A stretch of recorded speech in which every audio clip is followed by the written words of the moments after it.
So from the time it is been developed till it is been, you can say, consumed or wasted, we have to have the details of it, that, okay, what is the condition of that, whether it is impacting the environment or not, whether it is, how it is impacting the health of the public.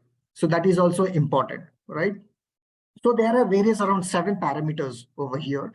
So, and I would say the 7 stages that are involved. So in the product life cycle assessment, like first and foremost, we have to understand the raw materials sourcing, like how, from where are we sourcing the raw materials, and then the transportation, mode of transportation, and the logistics, how much time it's taking, right? Right now, if you see, like most of, since India is, I would say, the pharmacy of the world, it's been called pharmacy of the world.